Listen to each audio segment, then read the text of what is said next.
허환구의 라디오 오늘. 여러분 안녕하십니까, 허환구입니다. 정부가 근로시간 제도 개편 방안을 확정했습니다. 일주일 최대 근무 시간을 52시간에서 69시간까지 가능하도록 허용한 건데요. 대신 늘어난 근로시간만큼 차후에 단축 근무나 장기 휴가로 상응하는 보상을 제공해준다는 내용입니다. 현재 경영계는 찬성하는 반면 노동계는 불만을 표출하고 있죠. 최대 69시간 근무하는 대신 단축 근무나 장기 휴가가 가능하게 하겠다지만 과연 그 약속이 제대로 지켜질 수 있겠냐는 겁니다. 일주일 야근했다고 그 다음 주에 휴가를 마음대로 쓸 수 있는 직장인이 얼마나 될까? 연차 휴가도 못 쓰는 마당에 무슨 소리냐? 이런 볼멘 소리가 나올 수밖에 없습니다. 실제로 우리나라 근로자의 연차 휴가 소진율은 70%에 불과하죠. 현재로서는 야당의 반대 의견이 높아서 정부 개편안이 과연 국회 문턱을 넘을 수 있을지도 미지수입니다. 3월 7일 화요일 라디오 오늘 광고 듣고 시작합니다.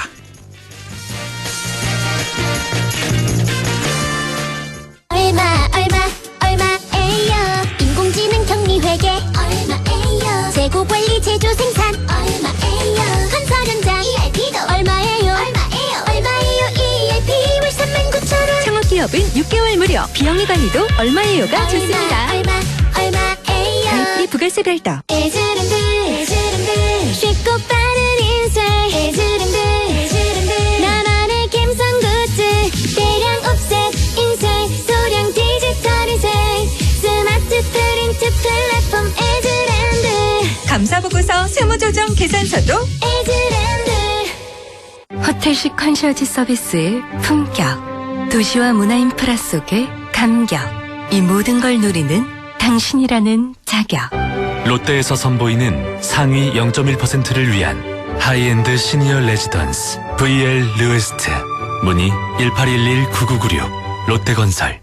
2023 한국소비자평가 픽업부문 대상 수상 기념으로 렉스턴 스포츠가 모두에게 혜택을 쏩니다. 5년간 수리비 걱정 없는 퍼펙트 케어도 쏘고, 또는 선수율에 따라 무이자 최대 60개월도 쏘고, 놀라운 혜택 추가, 조기 폐차 후 구매 고객에게는 최대 100만원 특별 지원까지. 특별 한정 차량 상상 이상의 혜택, 지금 쌍용자동차 전시장에서 확인해보세요. 올해도 대한민국 앱게임 스타트업에게 더 많은 시작이 생겨나길, 작은 가능성들이 피어나길, 이것이 구글 플레이가 창구를 이어가는 이유. 구글 플레이와 중소벤처기업부가 앱게임 스타트업을 키워가는 창구 프로그램. 계속 함께 플레이. 구글 플레이. 네, 라디오 오늘 화요일 순서 시작합니다. 1부 생활 속 법률 문제를 쉽고 명쾌하게 풀어보는 시간, 안영진의 쾌도난법 안영진 변호사와 함께하겠고요. 2부 이슈 오늘에서는 안동시의 도심 하천 복원 계획이 나왔죠. 잠시 후 안동시 정진용 환경관리과장을 연결해서 자세한 얘기 들어보겠습니다. 이어서 한 주간의 시사 이슈 알아보는 시간, 최요한의 시사 따라잡기 준비되어 있습니다. 라디오 오늘 생방송 놓치신 분들은 유튜브로도 다시 들으실 수 있습니다. 많은 애청 바랍니다. 네, 쾌도난법 시작합니다. 오늘도 안형진 변호사와 함께합니다. 어서 오십시오. 네, 반갑습니다. 네, 안녕하십니까, 안영진 변호사입니다. 네, 오늘 주제가 핫합니다, 정말. 네. 네. 그러니까 어제도 안상준 교수와 이 내용 좀 다뤄봤는데 오늘 그 변호사 시각으로 이거 어떻게 보고 있는지 좀 자세히 좀 여쭤보도록 하겠습니다. 아마 다들 알고 계실 텐데 이제 2018년 10월 30일에 대법원에서 강제징용 피해자인 원고들의 승소로 최종 확정이 됐죠. 강제징용에 관한 이 배상금 문제. 그래서 일본 기업에 대한 손해배상 청구 사건과 관련해서 어제 우리 정부는 일본 기업이 아니라 행정부 산하에 있는 일제 강제동원 피해자 지원재단, 여기서 이제 배상금을 지급하는, 그러니까 우리나라 기업이 되겠죠. 우리나라 기업이 이제 지급하는 제3자 변제 해법을 공식 발표해서 찬반 양론에 아주 격렬하게 대립하고 있습니다. 이에 대해서 오늘 얘기를 좀 나눠보죠. 자, 간략히요, 우리 안영진 변호사가 경과에 대해서 좀 설명을 해 주실까요? 예, 이 보통 방송에서는 이제 요 지금 최근 상황만 이제 설명하는 경우가 많은데 오늘 기회를 통해서 좀 이 경과에 대해서 설명을 올리고자 합니다. 예. 이게 하루아침의 사건이 아니라 일본 그리고 한국에 걸쳐서 또 그 상당히 오랫동안 진행된 사건인데요. 일단 강제징용 피해자분들이 일본 기업을 상대로 일본에서 먼저 소재기를 했습니다. 아, 일본에서 먼저 했던 거예요? 이게 정말 오래됐는데요. 예. 97년 12월 24일입니다. 예. 지금으로부터 한 16년 전인데요. 26년 전이죠. 네네네. 26년. 예. 그래서 예, 맞습니다. 26년입니다. 네. 일본 최고재판소까지 가서 결국은 2003년 10월 9일 날 패소했습니다. 아하. 그 뒤에 이제 2005년 2월 28일이죠. 우리나라 서울중앙지법에 강제징용 피해자 분들이 소를 제기했고 이제 소가 계속되다가 항소심에서 패소했는데 대법원까지 가서 여기서 이제 예상을 뒤엎고 역전이 일어납니다. 1심, 2심에서는 다 패소를 했는데 예. 대법원에서 역전이 됐군요. 예, 그렇습니다. 그래서 2012년 5월 24일이죠. 그 주심 법관은 김능한 대법관이었고 이인복, 안대희, 박병대 대법관이 이룬 부에서 원고의 청구를 인용하는 취지의 판고를 선고했고 다시 원심으로 파기환송을 했습니다. 예. 뭐 이때 김능한 대법관은 후일담에서 뭐 독립운동하는 심정으로 이제 판결 썼다 이렇게 참 그 의미를 부여하기도 했는데요. 그 뒤에 이제 파기환송심이죠. 그 서울고법에서 당연히 법률에 의해서 기속되기 때문에 대법원 판결 취지에 따라서 한 명당 1억 원씩 손해배상 판결을 했고 이게 2013년입니다. 꼭 10년 됐군요. 예, 그렇습니다. 예. 근데 이제 보통은 여기서 상고를 안 합니다. 잘. 어차피 가봐도 대법원에서 이제 똑같으니까요. 근데 일본 기업들이 또 상고를 해서 대법원을 갔고 여기서 한참이나 상고심이 미뤄지다가 마침내 이제 재상고된 지 5년 만인 2018년 10월 30일 날 이 대법관 13명으로 이루어진 전원합의체에서 강제징용 피해자들 승소가 확정되었습니다. 마침내. 결론만 있어서는 이제 13명 참여 법관 중에 2명을 제외한 즉 조재현 권순일 대법관을 제외하고는 이제 원고 즉 강제징용 피해자들 청구를 받아들였는데요. 뭐 조재현 권순일 대법관은 이제 이것을 받아들이지 않는 게 법리상 타당하다는 소수 의견을 냈습니다. 권순일 대법관이 우리가 알고 있는 그 50억 클럽 대법관 거기 맞나요? 예, 맞습니다. 그렇죠. 예. 그러니까 소송전이 꽤 오래 갔군요. 그래서 예, 최종적으로는 2018년 5년 전에 전원합의체에서 전원합의체 우리 저번에 안영진 변호사가 설명해 줬던 기억이 나는데 네, 아주 맞습니다. 뭐 중요한 사건이라든지 뭐 국민적 관심이 높은 그런 뭐 사건. 예전 판례를 변경하거나 아니면 굉장히 그 중대성이 있다는 경우에는 전원합의체입니다.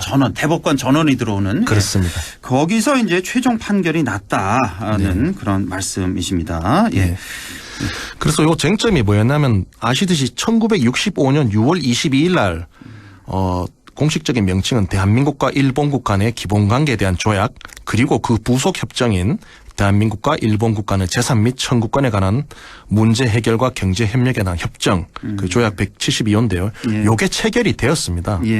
이제 요런 체결이 되었는데 이 청구권 협정에 의해서 우리나라가 아니라 국민 개인의 또 일본 기업이죠. 이것도 개인이라 봐야 되는데 개인에 대한 청구권까지 모두 박탈되었느냐라는 점이 이제 문제되었는데요.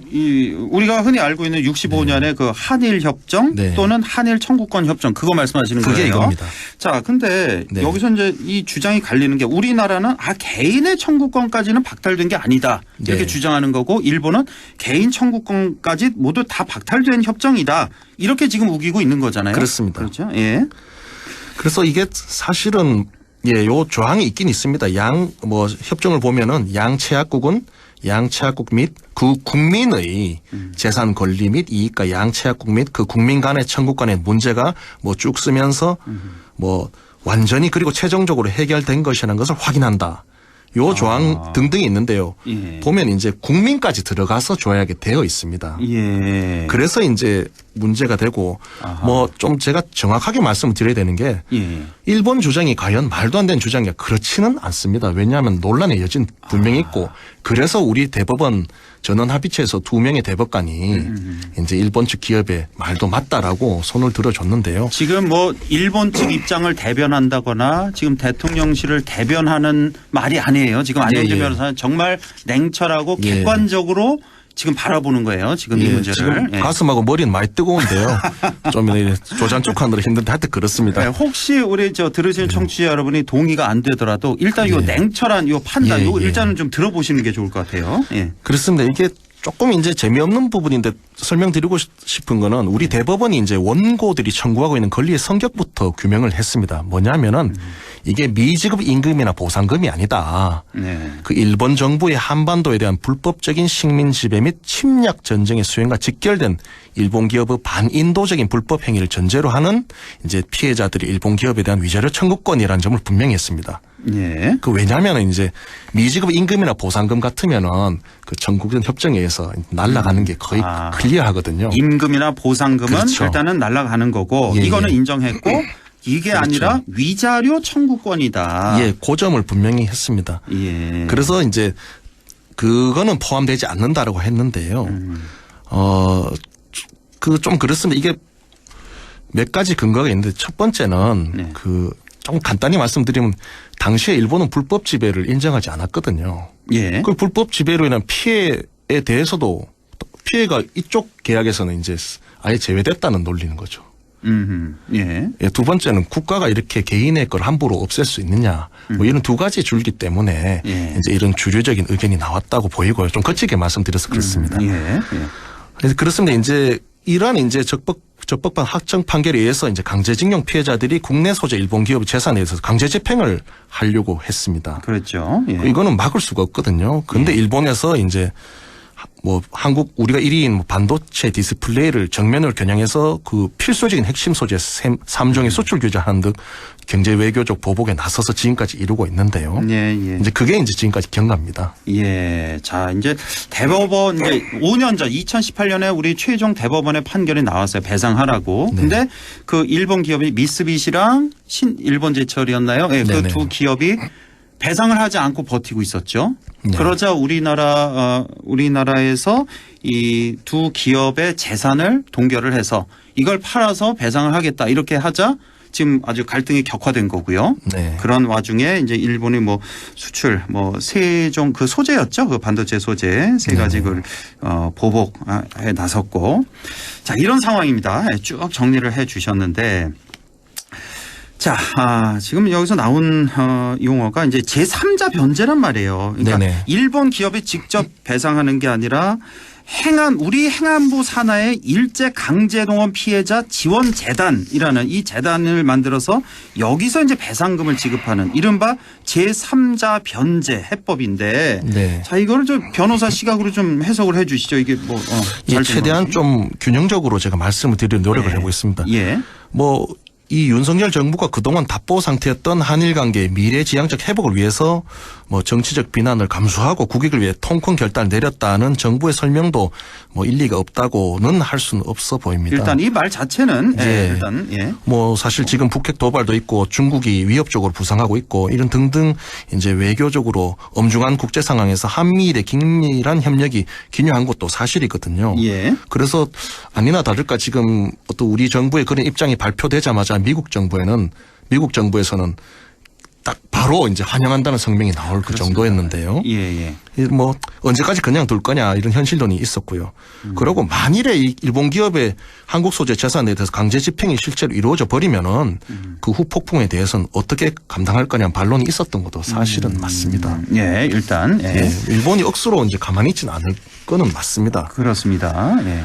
근데 뭐 다만 이번 합의를 보면은 우리 쪽에서는 통 크게 양보를 한 점에 대해서는 뭐 이의가 전혀 없습니다. 네. 그 배상의 주체로 이제 확정이 된 일본 기업이 뭐 재단이나 직접 뭐 재단에 돈을 내는 것도 아니고 또 뭐 직접 배상을 하는 것도 아닌데 포스코 등 우리 기업이 행정안전부 산하재단에 기부를 하고 그 자금으로 40억 상당의 손해배상금을 지급하는 거니까요. 네. 기본적으로 이 사안은 우리 헌법과 법률이 보장하고 대법원이 확정 판결까지 낸 우리 국민의 정당한 강제 집행권을 이제 일본국 간의 관계 문제 때문에 정부가 나서서 무마시킨 안 좋은 선례를 남겼다는 지적도 있습니다. 여기서 그래서 예. 요즘 계속 왜 삼권 분립을 부정한 거 아니냐. 사법부의 최종 판단을 어떻게 행정부에서 뒤집기를 하느냐. 그런 비판이 지금 나오고 있는 거네요. 여기서. 예, 그리고 앞으로 이런 거 계속 생기면 우연락합니까? 우약할라. 그래서 안 좋은 선례가 생겼다는 지적이 있다는 겁니다. 그렇습니다. 예. 자, 그렇다면 우리 측에서는 그런 큰 양보를 한 건 사실이고요. 예. 그럼 일본 측에서는 어떤 양보를 한 것인지 살펴보면은 뭐 좀 있습니까? 양보한 게? 좀 공부를 많이 해봐야 될 것 같습니다. 살펴봐야 되는데요. 예. 지금은 제가 좀 발견하기 쉽지 않습니다. 일본 정부는 물론이거니와 일본 기업의 사과가 전혀 없습니다. 전혀 없습니다. 예. 1990년에 고 노테우 대통령께서 일본을 방문하셨을 때 아키히토 일본 왕이 예. 뭐 통념의 염이락하면서 뭐 이래 발언했을 때가 있었습니다. 예. 이때도 야 그게 뭐로 사과가 아니라 이러면서 막 국내 비판 여론이 비등할 때 있었는데 예. 그때는 그런 이제 뭐랄까요 발언이라도 했다는 겁니다. 그거라도 있었는데 이번엔 그거라도 없다. 기시다 총리 이번에 한 발언 보면 참 야들이 대단하네 생각하는 게 역사적 인식에 관해서는 역대 내각의 입장을 전체적으로 계승해왔고 앞으로도 이어나갈 것이라는 짤막한 말 한 개 한 개 가집니다. 그러니까 더 화가 나는 게 우리가 이런 방안을 정부 방안을 내놨잖아요. 네. 그럼 우리로서는 정말 뭐 어떤 분들은 너무 치욕적이다. 어떻게 이렇게 납작 엎드려서 다 내주느냐 이런 비판이 비등한 이런 상황에 일본에서는 보면은 별로 그렇게 달가워하지 않고 고마워하지도 않고 오히려 일본 측에서도 불만의 목소리가 그렇게 또 나오더라고요. 난 그게 더 화가 나요. 우리가 이렇게까지 내줬는데. 예, 그렇습니다. 그 또한 보면요. 일본 기업은 국내법에 의해서 우리 국내법에 의해서 40억 원을 집행당해야 하는데 네. 이를 면하게 되었습니다. 그 방안이 하면. 예. 그럼 그 대신에 뭘 하겠느냐라고 했을 때는 그에 대한 구체적인 점은 현재로선 아무것도 없습니다. 약속된 게 전혀 없어요. 그냥 일본 측의 선의를 믿어보겠다. 앞으로 잘하겠지 뭐 이거잖아요. 뭐 앞으로 뭐 한일 장학 뭐 재단인가 뭐 이제 그러니까요. 불분명한 어떤 미래의 추상적인 얘기를 하는데 우리는 구체적으로 내어주고 일본은 잘할게 뭐 이런 거죠. 그러니까 말로만 그걸 어떻게 믿습니까? 그래 이번엔 그냥 우리의 일방적인 방안이고 일본과 뭘 어떻게 뭐 합의를 도출해서 낸 그 결과도 아니다. 그렇죠? 그것도 또 비판의 소재더라고요. 그러니까 이거는 사견입니다만은 예. 물론 이제 외교 현장에서 현실은 우리가 보기에 또 비하인드 스토리가 있을 수 있어서 제가 뭐 속단하게 이릅니다만은 예. 이 방안은 일본 측에서 볼 때는 100% 좋은 거죠. 100% 좋죠. 사과도 안 내되죠. 돈도 안 내되죠. 그 저들끼리 알아서 정리한다니까 기존에 일본이 원했던 100% 이제 그 안이 반영된 것이라는 지적이 저도 맞지 않는 그런 생각이 드는데요. 참 가슴이 아픕니다. 네, 너무 아파요 가슴이. 예. 그렇습니다. 일본이 독도 도발할 때 즐겨 쓰는 말이 국제사법재판소에 가보자 이런 말을 많이 합니다. 맞아요. 예. 자, 이 사안이야말로 양국 최고 법원의 간의 판결이 달랐습니다. 그렇죠. 그렇다면은 좋다. 그러면 국제사법재판소에 가서 사법적으로 해결해보자라고 한번 제안을 해봤으면 어떡할까. 이렇게 할 바에야 차라리 그렇죠. 국제사법재판소까지 가서 판결을 받아보자. 그렇죠. 그러면 국제사회에서 이슈도 되고. 그렇죠. 일본의 어떤 그런 전후에 반성하지 않는 태도를 국제사회에 홍보할 수 있는 중요한 계기가 될 수도 있거든요. 그런데 이런 카드를 왜 안 하셨을까라는 생각도 듭니다. 그 해답이 잘 안 나와요. 왜 그러셨을까? 왜 이렇게 밀어붙였을까? 예. 그렇습니다. 참 드릴 말씀 많지만 요 정도로 드리고요. 예. 그렇습니다. 공정과 상식에 대한 국민의 염원으로 출범한 윤석열 정부이니만큼 이번에 한 통 큰 결단과 양보를 좀 지렛대 삼으셔가지고 앞으로 한일 관계에서 더 많은 신뢰를 꼭 챙겨서 부디 훗날에 이제 그때 설명할 기회가 있을 겁니다. 예. 그때는 그런 사정이 있었고 그 뒤에 이런 국익을 거뒀니다라고 당당하게 설명할 수 있기를 바라고요. 그렇죠. 예. 그래서 더더욱 우리 안동이 또 경북 북부가 항일 독립운동의 성지 아닙니까? 그렇습니다. 그러한 데 살고 있는 시민으로서 그리고 대한민국 국민으로서 간절히 바라고 응원해 보는데요.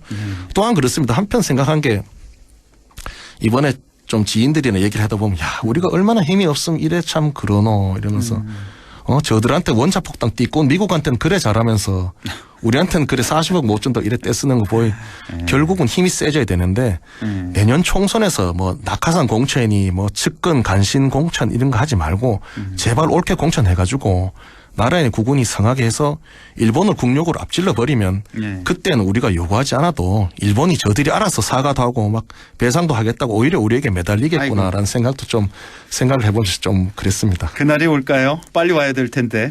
어이든 저도 그 힘을 꼭 보탰다던 결심을 이번에 좀 답답한 마음을 해봤습니다. 더 화가 나는 게 어제 그 안상준 교수와 얘기했는데 독일 같은 경우 이제 2차 대전 전범입니다. 네. 이게 똑같은 케이스가 있었대요. 정부 간에 이제 손에 배상은 다 끝내고 개인적으로 네. 이제 소속을 해서 그래서 결국은 배상을 다 해줬다. 네. 근데 거기는 또 일본인 3명까지 또 포함이 돼 있대요. 그러니까 우리랑 똑같은 이런 케이스. 그래서 독일은 그렇게 사과하고 배상해줄 거 다 해주고 그렇게 했는데 일본은 완전히 그 반대로 가고 있다. 예. 아이고 뭐 더 오늘 이제 상당히 좀 그래서 이거 방송 들으시면서 독립운동가를 가장 많이 배출한 도시 우리 안동 또 우리 맞습니다. 경북 북부 지역 다 마찬가지인데 그래서 정말 분개하고에 화난 분들 많이 계실 텐데 저 안영진 변호사 왜 저렇게 말해 이렇게 생각하시는 분들도 계실 텐데 제가 사전에 좀 부탁을 했어요. 좀 냉철하게 좀 봐달라. 예. 우리 시각도 보고 일본 시각도 보고 제3자 시각에서 좀 봐달라. 해석을 좀 해달라. 그래서 예. 그런 내용이 있었고 뭐 우리 시각에서는 절대로 받아들일 수 없는 그런 어제 방안이죠. 밤에 제가 잠을 많이 설쳤습니다. 그래요. 가슴이 얼마나 막 뜨거워지던 동. 예. 뭐 그 정도 제 사견을 말씀드리겠습니다. 우리 뭐 시민들 다 마찬가지 마음이 아닐까 싶네요. 예. 자, 지금까지 쾌도난법 안영진 변호사와 함께했습니다. 고맙습니다. 네, 감사합니다. 네, 라디오 오늘 잠시 후 2부에서 뵙겠습니다.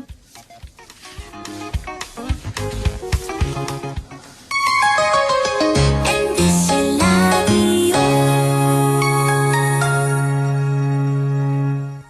가구 살 땐 꼭 한번 가보자. 안동 명품 가구 백화점. 흑표 흑침대, 양성국 갤러리, 금성침대, 한국가죽소파, 장수돌침대. 다양한 브랜드 가구를 한 곳에서 쇼핑할 수 있는 대형 가구 전시장. 안동 명품 가구백화점. 예, 며느라. 밥 했어? 설거지 했어? 쓰레기 버렸어? 청소했어? 빨래했어? 개밥 줬어? 아들 낳았어? 딸 낳았어? 아무것도 안 하고 싶다. 이미 아무것도 안 하고 있지만 더 격렬하게 아무것도 안 하고 싶다. 지금은 그냥 라디오만 듣고 싶다. MBC 라디오. MBC 라디오. 라디오 청취자 10명 중 4명이 듣는 방송 국가대표 라디오 MBC 라디오.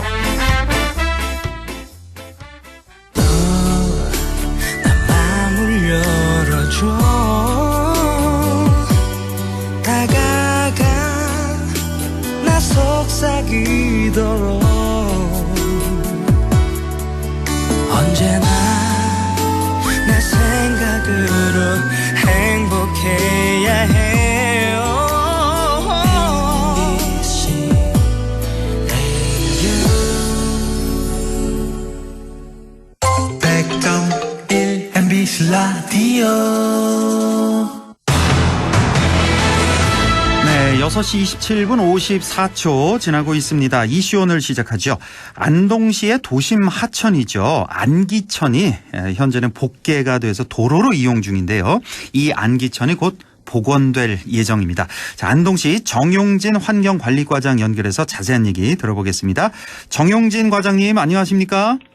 네, 안녕하십니까. 안동시청 환경관리과장 정진용입니다. 예, 수고 많으십니다. 자, 안동시의 도심 하천, 이 안기천을 복원할 계획이라는 소식을 들었는데요. 자, 우선 안기천에 대해서 소개를 좀 먼저 해 주시겠습니까? 네. 안기천은 안동 시민이라면 누구나 다 알고 있는 성주 풀이 성지이며 안동시의 명소인 제비원 인근 산에서 발원하여 이천동, 안기동, 태화동, 서구동 등 도심을 지나 낙동강으로 유입되는 지천으로 과거 인근 안악내들의 발레터로 서부초등, 연가초등 학생들의 여름철 수영장 등으로 많은 시민들의 추억의 장소였습니다. 예. 그러나 90년대 초 도시의 발달과 더불어 차량이 급증하면서 교통난 해소를 위해 도심을 흐르는 안기천을 복귀하여 현재 6차선 도로로 이용되고 있습니다. 아, 그렇군요. 그러니까 네. 90년대 초에 복귀가 된. 그 전에는 여기서 뭐 수영도 하고 그랬었나요? 제가 그렇습니다. 안 살아봐서. 초등학교 다니는 애들, 예. 학생들은 하천에서 겨울에서 목욕을 하고 예, 예. 아낙네들은 빨래를 하고 이렇게 아이고, 그렇군요. 했던 추억의 장소였습니다. 지금 복원된다는 그 곳이 거기죠. 그러니까 지금 어디죠? 그 도립도서관 앞에 뭐 복주여중 앞에 그 넓은 도로. 그렇죠. 그렇습니다. 쭉 그 네, 도로를 그렇습니다. 타고 네. 복원을 네네. 하겠다는 계획인데. 자, 이 계획에 대해서 좀 자세히 설명해 주실까요? 어떻게 복원하실 계획입니까? 그렇습니다. 안기천은 복귀한 지가 방금 말씀드렸듯이 30년이 지났습니다. 예. 또한 도심의 그 생태하천이 새롭게 인식되면서 서울 청계천이 세계적인 관광 명소와 생태환경 복원이라는 긍정적인 평가를 받아왔듯이 우리 시도 안기천 구간 중 영가교 교차로에서 천리 소하천 구간 약 615m 구간을 생태하천으로 복원하게 됩니다. 예. 현재 6차선 도로 중앙 2차선을 하폭 10 내지 15m의 물길을 조성하고 물길을 따라 생태 탐방로, 수변 쉼터, 인도교 등을 설치하여 도심 내 새로운 명소를 만들 계획입니다. 예. 그 현재 그 도로가 뭐 한 6차선, 7차선 이렇게 되잖아요. 그렇습니다. 그 넓은 도로. 거기를 중앙을 이렇게 복개를 하는 거군요. 그러니까. 예, 쉽게 중앙에. 말하시면 서울의 우리 예. 청계천이라고 생각하시면 될 겁니다. 아, 청계천 이렇게 떠올리시면 되겠네요. 가운데 그렇습니다. 이제 하천이 흐르고 양쪽으로 그럼 도로가 생기는 건가요? 도로 양쪽에 2차선, 2차선씩. 예, 편도 2차선 해가 4차선은 그대로 이용을 하고 아하. 중앙 6차선 중에 2차선은 하천으로 복원을 하게 됩니다. 그렇군요. 그래서 그 하천 폭이 한 10m에서 넓은 15m 곳은 한 정도. 15m까지 이렇게 물길을 정비를 하겠다라는 계획입니다. 네. 자, 예산이 얼마나 들지 좀 많이 들 것 같고요. 예산 확보에 좀 어려움은 없을까 이런 생각도 좀 드는데요. 그렇습니다. 안기 복개천 복원 사업은 도비 전환 사업으로 경상북도와 재원 협의를 통해 사업비 확보에 노력하고 있습니다. 총 사업비는 445억 원으로 2023년 현재까지 272억 원을 확보하였으며 사업 준공 기간인 2025년까지 경상북도와 긴밀히 협의하여 순차적으로 사업비를 확보해 나갈 계획입니다. 아, 그렇군요. 전체 445억 원 가운데 현재까지 이미 확보한 게 272억 원 한 되고 50%는 확보했습니다. 50% 이상 확보를 이렇게 하셨네요. 예. 자, 복원 후에 경관이 어떻게 달라질지 좀 상상도 좀 잘 안 되는데요. 네. 안기천 복원으로 인한 기대 효과 뭐 어떻게 예상해 볼 수 있을까요? 저희들 최근에 그 서울 청계천이 전 세계적인 명소가 되었고 많은 사람들이 찾았지 않습니까? 예. 우리 안기천도 우선 옛 하천의 물길을 30년 만에 다시 복원하고 시민들이 도심 속에 쉽게 접근할 수 있는 친수 공간이 만들어지는 데 큰 의의가 있다고 생각합니다. 네. 또 안기천이 천리 소하천으로 이어집니다. 네. 안기천으로 공급되는 하천 유지 용수로 안기천의 생태계 회복 및 수질 개선뿐만 아니라 건천화된 천리 소하천의 생태적인 기능을 또한 회복되리라 생각합니다. 예, 원래는 이 안기천 복원 사업이 그 더 위로 올라가죠. 그 서부초등학교 사거리부터 시작될 그렇습니다. 예정이었는데 네. 그게 좀 여의치 않았나 보네요. 그 구간은 그러니까 서부초등학교 사거리부터 그 영가교 사거리 교차로 거기까지는 생태하천으로 조성된다고요? 예, 그렇습니다. 안기하천은 우리 안동 시민이라면은 옛날에 그 나야가라 식당 알고 계실 겁니다. 거기서부터 하천이 흘러서 이렇게 도심을 흘러갔는데 그쪽 지역 서부 초등학교 지역은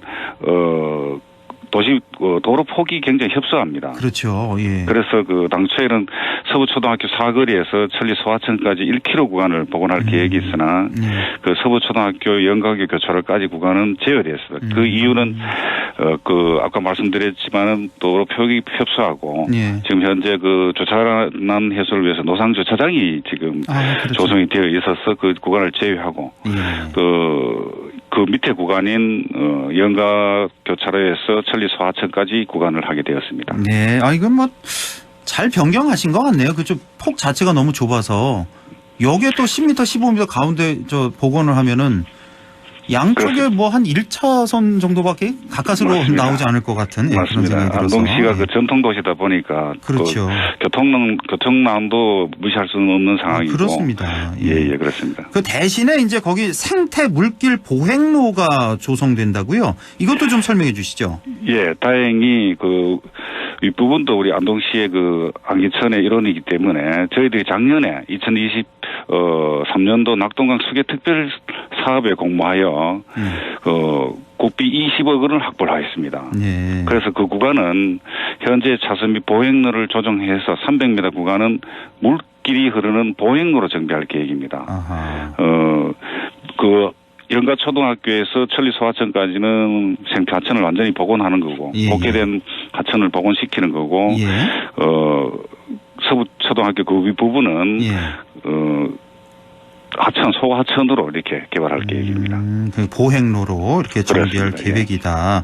그러면 대략 뭐 몇 미터 정도를 이렇게 복원? 예, 현재 그 차선하고 보행로를 조성하여 300m 구간은 물길이 흐르는 보행로로 정비할 계획이고, 금년도 올해 설계 용역을 진행해서 설계가 어느 정도 나오면은 인근 주민들 대상으로 또 주민 공청회도 하고 의견을 청취할 계획입니다. 그러니까 이 물길이 흐르는 보행로로 이제 정비하려면은 그러면 기존에 현재 그 차선이 좀 좁아질 수밖에 없겠네요. 그래서 최소한 차선을 이렇게 그 방해 안 하는 범위 내에서 아하, 예, 그렇습니다. 아, 이쪽이 완전히 좀 변하겠군요, 이쪽 도로가. 예. 자, 안기천 복원으로 뭐 교통 혼잡이나 주차난 가중을 우려하는 목소리, 뭐 지금 과장님이 말씀해 주셨지만 이런 목소리가 상당히 많이 있는 것도 사실입니다. 좀 앞으로 걱정하지 않아도 될까요?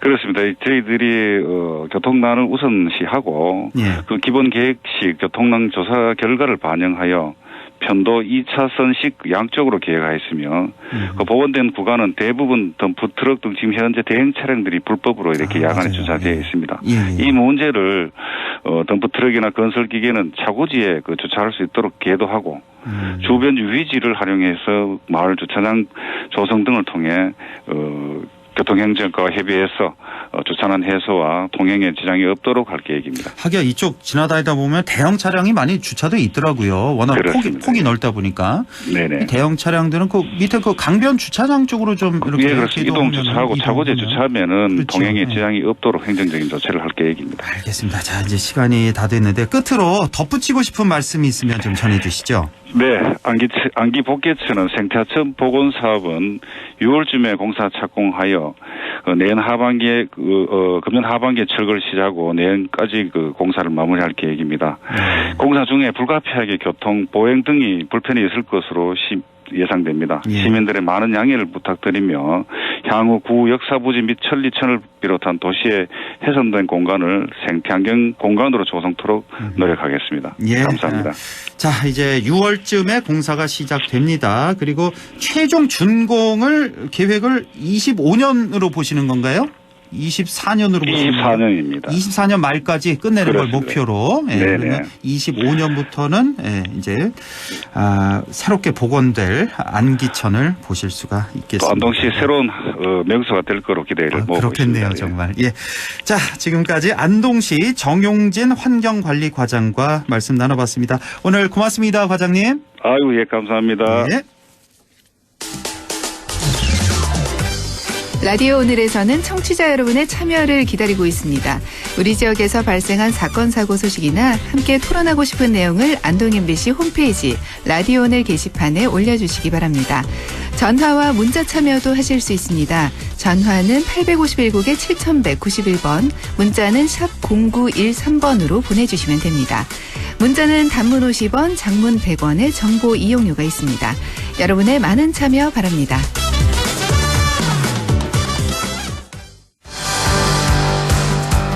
네, 시사 따라잡기 시작합니다. 계속되는 저출산으로 어린이집과 유치원이 줄 폐원하고 있습니다. 특히 만 2세 이하 영아가 주로 다니는 가정 어린이집은 직격탄을 맞았다는데요. 예고된 결과라는 지적도 나오고 있습니다. 자, 최유한의 시사 따라잡기, 오늘은 저출산 문제점에 대해서 최유한 시사평론가와 함께 얘기 나눠보겠습니다. 안녕하십니까? 예, 반갑습니다. 최유한입니다. 예, 이 저출산 문제 이 문제에 대해서 모르시는 국민은 아마 안 계실 예. 정도. 예. 작년 합계 출산율이 0.7대로 내려갔잖아요. 78. 예. 정말 심각한 문제인데 자 오늘 그 내용 좀 자세히 알아보겠습니다. 최근 4년간 전국의 어린이집 수천 곳이 문을 닫았다는 조사 결과가 나왔습니다. 정확히 어떤 곳들이 얼마나 문을 닫은 겁니까? 전국 어린이집이 공공부문은 좀 증가했는데 2018년부터 4년 동안 20% 넘게 문을 닫았습니다. 그러니까 4년 동안 어린이집 5곳 중 한 곳은 폐업을 했다라는 거예요. 예. 특히 가정 어린이집은 다른 어린이집에 비해서 규모가 좀 작지만 보통 빌라 1층, 아파트 1층에 있거든요. 예. 접근성이 높다는 점에 수요가 많았는데 그렇죠. 2021년에도 가정 어린이집이 전년 대비 약 10% 줄어들었었어요. 예. 근데 어린이집이 가장 많았던 2014년에 비하면 가정 어린이집만 한 40% 문을 닫은 겁니다. 가장 큰 이유는 아동수 자체가 줄어든 게 그 원인이고요. 예. 지금 전체 인구 중에 0세부터 5세 구간의 영유아 수가 241만 명에서 179만 명으로 줄었거든요. 가정 어린이집이 가장 큰 타격을 받았죠. 그렇군요. 지난 4년 동안 영유아 수가 240만 명에서 180만 정도로 확 줄어들었으니까 예. 지금 가정 어린이집 이런 용어를 쓰셨는데 여러 종류가 있네요. 어린이집, 유치원 이것도 좀 한번 정리해 주시면 좋을 것 같은데요. 어떤 형태가 있는지. 이거 잘 모르시는 분들 많으신데요. 저도 잘 모르겠어요. 예. 자, 어린이집은 보건복지부 보육정책국 소속이에요. 보건복지부 목표는 소속. 보육입니다. 예. 근데 유치원은 교육부 소속이에요. 예. 목표는 교육입니다. 근데 여기에 따라서 종류가 굉장히 많거든요. 예. 그러니까 어린이집부터 살펴보면 국공립 어린이집이 먼저 있습니다. 이건 부모들이 선호하는 곳이고 그렇죠. 국가가 지원하는 곳이고요. 예. 그다음 민간 어린이집, 그리고 가정 어린이집, 그리고 보호자 15명 이상 운영하는 공동육아 어린이집이 있어요. 예. 이것만 해도 4종류죠.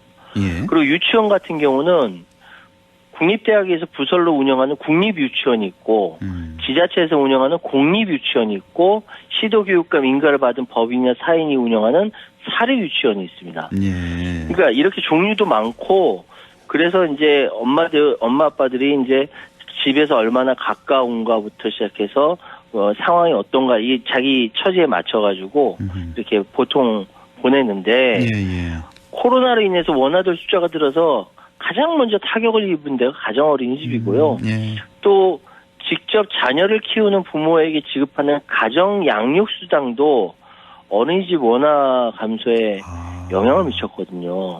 차라리 내가 돈 받고 내가 키운다 이거죠. 맞아요. 그리고 지금 행정관처럼 마땅한 지원 방안을 찾지 못하고 있다고 합니다. 이 가정 양육수당이라는 게 그러니까 어린이집을 보내면 이제 거기서 이제 처리가 되는 거고 어린이집에서 만약에 안 보내면은 개인적으로 지급이 되는 거잖아요, 엄마한테. 그렇습니다. 예, 그러니까 차라리 내가 보겠다 이걸 받고.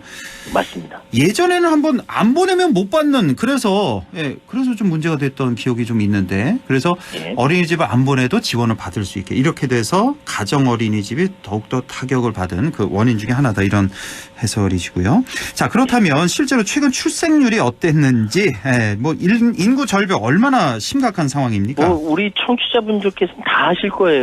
예. 지금 2020년 이제 통계청에서 지난달 22일 날 발표했는데요. 2022년 인구 동향 조사 잠정 결과에 따르면은 합계 출산율이 0.78. 그러니까 1970년 통계 작성 이래 최저치입니다. 해마다 최저치죠, 계속 최저치예요. 여기에다가 사망자 수마저 급증하면서 인구가 역대 최다인 12만 명이 감소했어요. 자, 합계 출산율 남자와 여자가 결혼해서 낳는 아이 수 이게 한 명을 넘어서는 지역이 세종시가 유일합니다. 유일해요, 우리나라에서? 예, 유일합니다. 세종시가. 그나마 공무원들이 많이 있는 지역이고 그래서 그런 것 같은데 1.12명입니다. 그런데 38개 OECD 회원국 중 합계 출산율이 1명 미만인 곳은 우리나라가 또 유일해요. 세계 꼴찌입니다. 자, 2020년 기준으로 봐도 우리나라 합계 출산율이 한 명이 안 되는 0.84명인데 20년에. 우리보다 한 단계 높은 이탈리아 여기 1.24명이에요. OECD 평균 0.4명 합계 차이네요. 출산율이 1.59명이거든요. 예. 우리가 이제 평균보다 반밖에 안 되는 거예요. 그러네요. 예. 그러니까 지금 뭐 전 세계에서 가장 먼저 없어질 나라 대한민국 이런 얘기가 나오고 있는 겁니다. 아이고 참. 그러니까 지금 세종만 유일하게 1.12명, 한 명이 넘었다는 거. 여기서 이제 해답을 찾을 수 있을 것 같은데 아무래도 아까 말씀하셨지만 뭐 공무원이 많은 그런 지역이다 보니까 젊은 층도 많고. 그러니까 일자리가 제일 중요한 것 같아요. 일자리 문제만 해결이 된다면 이 출산도 확 올라설 수가 있을 것 같은데. 이게 일자리가 또 교육 문제랑 연계가 되고요. 교육도 그렇고. 예. 또 이거는 또 뭐랑 연결가 되냐면 부동산도 문제가 되죠. 그렇죠. 내 집 갖기 어려우니까 결혼하기 그러니까 어렵고. 더군다나 그 일자리가 그냥 일자리가 아니라 양질의 일자리. 그러니까 노동 시간도 연결이 되고. 그러니까. 이게 이 저출산 문제는 다 연결돼요. 다 연결되죠. 예. 아이고 참. 자, 다시 어린이집 얘기를 좀 해보면, 자, 이렇게 지금 어린이집이 사라지게 되면 당장 다니던 아이들은 어떻게 하는 건가? 지금 아이들만 피해보는 거 아니냐? 학부형들만 아이들 어머니 아빠만 피해보는 거 아니냐? 이런 얘기가 나올 수밖에 없네요. 예, 맞습니다. 저 개인적으로 말씀드리면 아이 셋을 키웠거든요. 저도 그래요. 예. 이게 가능한 거는 예. 저희 부모님이 살아계셨을 때 키웠기 때문에 가능한 겁니다. 그럼요. 예. 지금 출산율 하락으로 문을 닫는 어린이집이 늘어나는 가운데 갑작스럽게 폐원을 통보받게 되면요. 어린이집 문 닫습니다. 유치원 문 닫습니다. 이렇게 되면은 맞벌이 부부는 날벼락 맞는 거예요. 당연하죠. 예. 원래 영유아 보육부 시행규칙에 따르면은 어린이집이나 뭐 이렇게 폐원 예정이 2개월 전에 부모한테 알려야 됩니다. 아, 원래는? 그 지자체에 폐지 신고서 내고 원아들을 영유아를 어디로 보낼 것인지 계획서까지 제출해야 되는데 현실에서는 2개월 전에 이게 지켜지지가 않아요. 힘들죠. 심지어 힘들죠. 2주 전에 통보받는 엄마 아빠도 있답니다. 그래서 이번 달부터 코로나 지원 특례가 중단되면서 인건비 부담에 또 문 닫는 어린이집이 늘어나고 있다고 하거든요. 진짜 걱정될 수밖에 없어요. 지금 이 방송 들으시는 우리 아이 키우는 엄마 아빠들 아마 지금 아주 절절하게 공감하실 겁니다. 예. 아까 그 어린이집 종류 4가지 말씀을 해주셨는데 국공립 어린이집 굉장히 들어가기도 힘들다면서요. 경쟁률이 높고 또 일부 또 민간 어린이집 인기 있는 그런 곳은 뭐 아기가 태어나기 전부터 태명으로 뭐 대기를 걸어둘 만큼 그렇게 경쟁이 치열하다는 얘기도 있는데, 자, 그런데 한쪽에서는 왜 이렇게 원화 부족으로 문을 닫는 일들이 늘어나는 겁니까? 말씀하셨던 대로 인기 있는 어린이집이라든지 국공립 어린이집, 유치원 이런 데는요. 입소대기 신청해야 돼요. 그래서 엄마가 임신을 했다? 그럼 그 태명지면 그걸로 먼저 신청을 합니다. 기다려요. 나중에 실명으로 바꾸죠.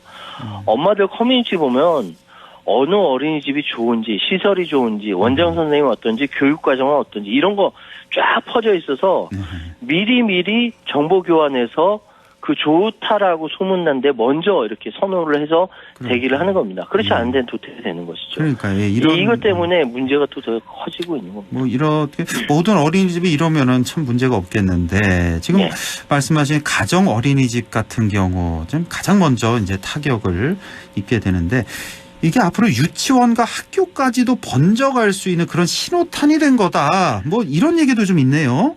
맞습니다. 지금 민간 어린이집 사라지고 문 닫고 국공립 직장 사회복지법인 어린이집은 그 문재인 정부 때 공공어린이집 증가시키겠다는 40% 확대하는 목표가 좀 늘었어요. 이 직장 어린이집 설치가 의무화되면서 그 수는 늘었는데. 국공립 어린이집은 많이 늘었군요. 문재인 정부에서. 국공립 직장 사회복지법인 어린이집 여기는 이제 비율 40% 확대했다 그렇게 해서 늘었는데. 문제는 아이를 안 낳으니까 아이들이 없어요. 그렇죠. 도시 같은 경우는요, 이거 어린이집을 넘어서 초등학교도 입학 0명인 경우가 꽤 많아요. 도시도. 또 학생 수가 너무 적다 보니까 2학년부터 5학년까지 2학년씩 묶어서 한 반에서 공부하는 복식학급 운영하는 곳도 많고요. 그런 학교는 다른 학교 소속 분교로 전환되는 경우도 많다고 합니다. 일단 기본적으로 아이를 안 낳으니까. 여기 우리 지역 있잖아요. 경북 이쪽에는 뭐 저기 약간 시골 학교 뭐 분교 같은 경우는 이런 학교가 굉장히 많아요. 입학생 제로인 학교가 실제로 제 눈으로도 봤고. 경북 같은 경우는 요번에 신입생 초등학교 144곳이 연곳인데 그거 가운데 32곳으로 제일 많습니다. 아, 경북이 실제로 제일 많군요. 예, 제일 많아요. 전남보다 더 많나요, 혹시? 전남은 29곳이고요. 경북이 32곳이에요. 2023년 지역별 신입생 영명 초등학교가 32곳으로 제일 많습니다, 경북. 그렇군요. 좀 더 세분화해 보면은 경북 중에서도 북부 지역이 제일 많을 겁니다, 아마. 예, 이건 뭐, 제가 보지는 않았지만 상당히 많다는 거. 야. 자, 실제로 이제 폐교를 앞둔 그 서울의 고등학교도 있다. 이 뉴스 봤습니다. 이 뭐 도봉 쪽인가요? 예, 뭐, 제가 봤던 기억이 나는데. 자, 이렇게 인구가 밀집되어 있는 서울에서도 폐교가 시작되고 있다. 정말, 상당히 큰 문제인데, 뭐 전반적으로 뭐 사회 전반에 좀 이 저출생 문제가 좀 걸쳐져 나타나고 있네요. 아이를 안 낳으니까 지금 그 도봉고등학교가 작년에 8월달에 폐교가 결정났어요. 2020년에 103명 신입생, 그리고 2021년 75명, 지난해 42명까지 줄어들고 올해는 신입생이 없는 거죠. 뭐 이 자치구 자체에서 아이들을 안 낳으니까 그런 거고, 반면 저출생 고령화 위험 시그널은 곳곳에 퍼져 있는데 2021년 한 해 성인용 기저귀 공급량이 어린이용보다 1.6배 더 많았습니다. 아, 그렇습니까? 예. 그러면 이게 모든 게 다 바뀌는 거예요. 아이를 안 낳고 고령화 사회가 들어오면 어르신들을 위해서 시스템도 바꿔야 되고 모든 걸 다 바꿔야 되는 거죠. 이 시그널이 곳곳에 퍼져 있습니다. 이 서울에서 고등학교가 폐교가 될 정도니까 도봉고라고 하면 그 도봉구의 뭐 대표적인 고등학교 아닐까요? 제가 잘 몰라서 그러는데. 도봉구와 강북구 이쪽에 자치구 고령화 속도가 굉장히 빠릅니다. 그러니까 이런 학교마저도 폐교가 결정이 될 상황이니까. 자, 앞으로가 더 문제 아니겠습니까? 인구 감소, 이건 뭐 지금보다 더 심각해질 텐데. 그래서 지금 뭐 유보 통합 이란 그런 얘기가 나옵니다. 이게 정확히 어떤 내용인지 이것도 좀 말씀해 주시고, 이렇게 유보 통합을 하면 뭐 부모들 출산 보육 부담이 좀 덜어지는 겁니까? 어떻습니까? 쉽게 말씀드려서 유보 통합의 유치원과 보육기관, 어린이집을 통합한다라는 거예요. 예. 근데 교육계는 유아교육과 보육 통합이 남북 통일보다 어렵다 이런 말이 있습니다. 그렇습니까? 실제로 있는 게 왜냐하면은 특히 교사 자격 기준 양성 체계가 달라요. 유치원 교사 전문대 이상 유아교육과 졸업하고 유치원 전교사 자격을 취득해야 선생이 되는 것이고, 또 국공립 유치원 교사는 굉장히 경쟁이 치열하고요. 그렇죠. 어린이집 같은 경우 보육교사 2급 자격증 취득하려면 전문대 졸업 후 1년 반까지 학점은행 이제 온라인 강좌 수강하면 되거든요. 그러니까 서로 간에 다르기 때문에 지난 1월 31일 날 교육부와 보건복지부가 유보 통합 발표를 할 때 가장 민감한 부분인 교사 양성체계 개표 문제는 제외하고 발표했거든요. 또 하나 더, 지금 뭐 결사 반대하고 난리가 났어요. 그리고 또 하나의 문제가 예산 문제예요. 지금 2026년부터 뭐 2조 1천억 원에서 2조 6천억 원 소요된다라고 하는데 이거 역시 걱정인 것이죠. 그렇군요. 유보 통합이 남북 통일보다 더 어렵다는 말이 있을 정도 이런 상황입니다. 사실 중요한 게 이제 아이들이 자라나는 환경일 텐데, 쪼개진 유아 보육 기관들을 이렇게 하나로 합치면 이 교육 환경은 어떻게 될까? 더 나아질 수 있습니까? 지금 뭐 유보 통합을 하는 거 아이가 없으니까 같이 합치겠다라는 것인데, 지난 30년 동안 보육계가 많은 변화가 있었어요. 근데 뭐 여러 가지 시스템은 좋아진지 모르겠는데, 일단은 이렇게 그 통합하는 과정에서 현장에서와 뭐랄까 그 행정에서 바라보는 것이 좀 다른 것 같아요. 여기서는 이 문제, 여러 가지 문제들이 있는 건 국가적 개입이 꼭 필요합니다. 공론화 시켜야 되는 부분이다. 이런 얘기가 많이 있더라고요. 네, 그렇군요. 예. 자, 이렇게, 지금 쭉 말씀을 나눠봤는데, 역시 이 저출생 문제, 일자리, 주거 문제 상당히 심각하다. 몇 가지 쭉 지적을 해 주셨는데, 언제쯤 이 해결책이 나올는지. 자, 오늘 말씀은 여기까지 듣겠습니다. 저출산 문제 다뤄봤습니다. 지금까지 최요한 시사평론가와 함께 했습니다. 고맙습니다. 예, 감사합니다.